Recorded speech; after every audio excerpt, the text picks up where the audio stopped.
Salut à tous, bienvenue sur Mémoire vivante. Aujourd'hui, nous plongeons dans la vie fascinante de Grace Kelly, l'icône hollywoodienne devenue princesse de Monaco, dont l'histoire semble tout droit sortie d'un conte de fées. De son enfance à Philadelphia à son triomphe aux Oscars, Grace a captivé le monde par sa beauté, son talent et son élégance intemporelle. Mais derrière le glamour, sa vie a été marquée par des sacrifices, des rumeurs, et une tragédie qui continue de hanter les mémoires. Je ne m'attends pas à être heureuse, mais je ne cherche pas le bonheur, confiera-t-elle à un journaliste en 1982, selon High Society, The Life of Grace Kelly. Cette première partie explore ses débuts, son ascension fulgurante, et les premiers murmures d'un destin royal. Si vous aimez les récits de glamour et de sacrifice, mettez un pouce bleu, partagez, et abonnez-vous avec la cloche. Grace Patricia Kelly naît le 12 novembre 1929 à Philadelphia, dans une famille aisée d'origine irlandaise. Son père, John B. Kelly Sr., est un champion olympique d'aviron et un entrepreneur prospère. Sa mère, Margaret Magé, une ancienne athlète et éducatrice. Nous étions élevés avec discipline, mais aussi avec ambition, dira Grace dans une interview à 20/20 en 1982. Dès l'enfance, elle se passionne pour le théâtre, jouant dans des pièces scolaires malgré la désapprobation de son père, qui voyait le métier d'actrice comme frivole. À 17 ans, elle s'inscrit à l'American Academy of Dramatic Art à New York, défiant les attentes familiales. À 20 ans, Grace décroche ses premiers rôles à Broadway, puis à la télévision. Son charme naturel et son élégance attirent l'attention d'Hollywood. En 1951, elle fait ses débuts au cinéma dans 14 Hours, mais c'est High Noon, 1952, aux côtés de Gary Cooper, qui la propulse sous les projecteurs. Elle avait une présence qui captivait l'écran, dira le réalisateur Fred Zinman. En 1954, elle remporte l'Oscar de la meilleure actrice pour The Country Girl, devançant Judy Garland. À 25 ans, elle est au sommet, collaborant avec Alfred Hitchcock dans Dial M for Murder et Rear Window. Mais sa vie personnelle est scrutée, des rumeurs d'amour avec Clark Gable et Gary Cooper alimentent les tabloïds. La presse inventait des histoires, mais je voulais juste jouer, confiera-t-elle.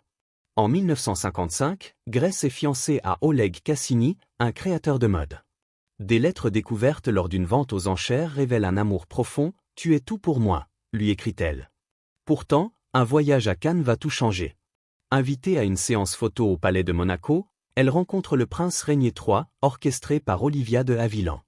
Il était charmant, mais je ne pensais pas à l'avenir, dira Grace à People. Ce moment marque le début d'un tournant.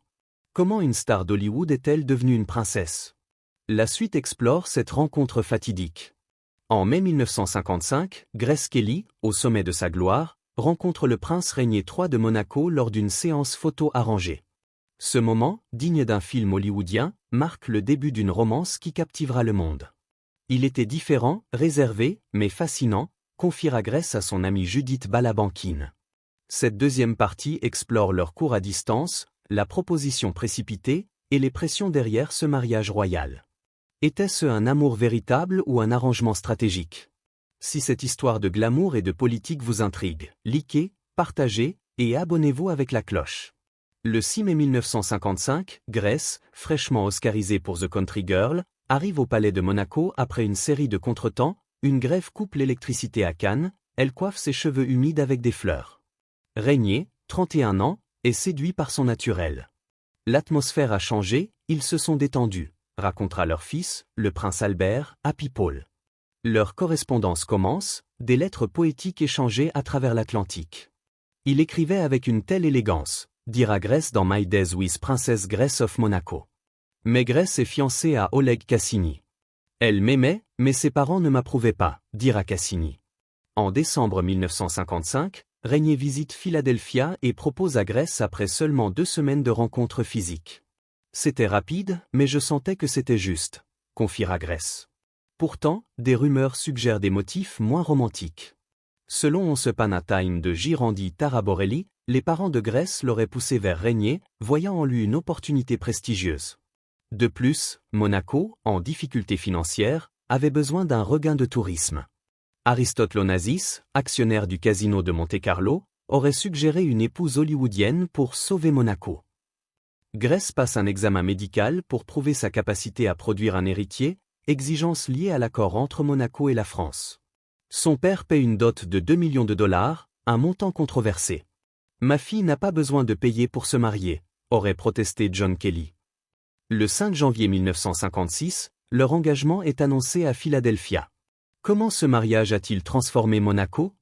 La suite explore leur union légendaire. Le 18 et 19 avril 1956, Grace Kelly et le prince régné III se marient dans ce que les médias appellent le mariage du siècle. Diffusé en direct à 30 millions de téléspectateurs, l'événement unit Hollywood et la royauté dans un spectacle grandiose. C'était un carnaval, pas un mariage, plaisantera Grace, selon son fils Albert dans People. Cette troisième partie explore les deux cérémonies, l'effervescence médiatique et les premiers signes de tension. Si ce mélange de glamour et de pression vous fascine, likez, partagez et abonnez-vous avec la cloche. Grace arrive à Monaco le 12 avril 1956 à bord du SS Constitution, accueilli par 20 000 monégasques et une pluie de roses larguées par l'avion d'Aristote Onassis. La presse envahit le petit État, 1500 journalistes couvrent l'événement. Le 18 avril, la cérémonie civile, exigée par le code napoléonien, se tient dans la salle du trône du palais, avec 80 invités. Grace porte une robe rose pâle signée Hélène Rose. Le lendemain, la cérémonie religieuse à la cathédrale Saint-Nicolas réunit 700 invités, dont Cary Grant et Ava Gardner. Sa robe, un chef-d'œuvre de soie et de dentelle, est vue par des millions via MGM. Mais l'ampleur de l'événement épuise le couple. Nous aurions dû nous marier dans une chapelle isolée, dira Régnier. Grace, habituée au projecteur, trouve la ferveur écrasante. Il n'y avait aucun répit, confiera-t-elle à son amie Joan Dahl. Les rumeurs d'un mariage arrangé s'intensifient, alimentées par la dot et les pressions politiques. Comment Grace s'est-elle adaptée à sa nouvelle vie? La suite explore ses luttes royales. Devenir la princesse Grace de Monaco en 1956 marque la fin de la carrière d'actrice de Grace Kelly. Le cinéma me manque. On ne se remet jamais vraiment de cette passion, confiera-t-elle à 20/20 en 1982. Cette quatrième partie explore son adaptation difficile à la vie royale, ses regrets, et les premières rumeurs d'infidélité. Était-elle prisonnière de son titre? Si son sacrifice vous émeut, likez, partagez, et abonnez-vous avec la cloche. Grace abandonne Hollywood après High Society, 1956, son dernier film. Régnier interdit la diffusion de ses films à Monaco, déclarant « Je ne veux pas que ma femme travaille ».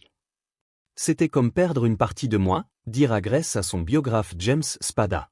Elle s'immerge dans ses devoirs royaux, apprenant le français et soutenant les arts, mais Monaco, encore rustique dans les années 1950, est un choc. L'électricité était digne du 19e siècle, note Jeffrey Robinson dans Grace Kelly, Hollywood Dream Girl. Les rumeurs d'infidélité émergent rapidement. Selon True Grace de Wendy Lay, Régnier aurait eu des liaisons dès le premier mois de leur mariage. Je sais qu'il voit d'autres femmes et ça me rend malheureuse, aurait confié Grace à sa coiffeuse. Elle-même ravive des liens avec d'anciens amants, comme Frank Sinatra, selon certaines sources non confirmées. Malgré ces tensions, Grace invite ses amis hollywoodiens au palais, mais Régnier grimace face à leur familiarité. Comment leur vie familiale a-t-elle évolué? La suite explore leur rôle de parents. Grace Kelly et Régnier III accueillent 3 enfants, Caroline, 1957, Albert, 1958, et Stéphanie, 1965. Pour le public, ils incarnent la famille royale parfaite, mais derrière les murs du palais, les tensions et le manque d'intimité règnent. Nous étions plus proches de notre nourrice que de nos parents, dira Caroline dans Albert II de Monaco. Cette 5e partie explore leur dynamique familiale et les luttes de Grace face à la solitude. Si leur histoire vous touche, likez, partagez et abonnez-vous avec la cloche. Les paparazzi traquent la famille sans relâche. Stéphanie devait se cacher dans le coffre pour aller à la gym, racontera Grace à 20/20. Régnier, souvent distant, regrettera plus tard, je n'ai pas été assez présent pour mes enfants. Grace, elle, s'efforce de tisser des liens, surtout avec Albert. Elle a tout sacrifié pour nous, dira-t-il dans In Depth with Graham Bensinger. Mais la solitude pèse. Je ne cherche pas le bonheur, confiera-t-elle à un journaliste, laissant entrevoir des périodes de tristesse. Dans les années 1970, Grace trouve un exutoire en rejoignant le conseil d'administration de 20th Century Fox, un retour partiel à Hollywood. C'était un cadeau du ciel, dira-t-elle à son agent. Mais les rumeurs d'infidélité persistent, alimentées par la supposée malédiction des Grimaldi. Comment leur mariage a-t-il culminé en tragédie? La dernière partie révèle tout. Le 14 septembre 1982, Grace Kelly succombe à une hémorragie cérébrale après un accident de voiture à Cap d'Aille, à 52 ans. Maman disait, les freins ne marchent pas, racontera Stéphanie, passagère, à sa sœur Caroline. Cette dernière partie explore sa mort tragique, les confessions de Régnier, et répond à la question, la vie royale de Grace Kelly était-elle aussi tragique qu'on le dit, ou était-ce simplement le prix à payer pour avoir épousé un prince? Si cette fin vous émeut, likez, partagez, et abonnez-vous avec la cloche. Régnier, dévasté, ne se remarie jamais. Elle était toujours là pour moi, dira-t-il en 1983, révélant son profond chagrin. Dans My Days with Princess Grace of Monaco, Joan Dahl rapporte une confidence de Grace peu avant sa mort, Régnier même, je le sais. Mais il avoue aussi un regret, je n'ai pas été assez présent pour mes enfants, une confession qui éclaire les tensions familiales. Réponse à la question. La vie royale de Grace Kelly était-elle aussi tragique qu'on le dit, ou était-ce simplement le prix à payer pour avoir épousé un prince? La vie de Grace était un mélange de triomphe et de tragédie. Abandonner Hollywood, affronter les rumeurs d'infidélité et la solitude d'un rôle royal dans un Monaco en mutation était un prix immense. Mais elle a transformé ce sacrifice en grâce, redéfinissant Monaco par son élégance et son dévouement.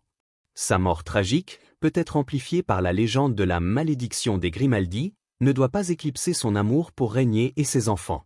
Elle était une lumière, même dans les moments sombres, dira Albert. Sa vie n'était pas seulement tragique, c'était le coup d'un rôle qu'elle a joué avec courage. Que pensez-vous de l'histoire de Grace? Partagez en commentaire. Likez, partagez, et abonnez-vous pour d'autres récits royaux.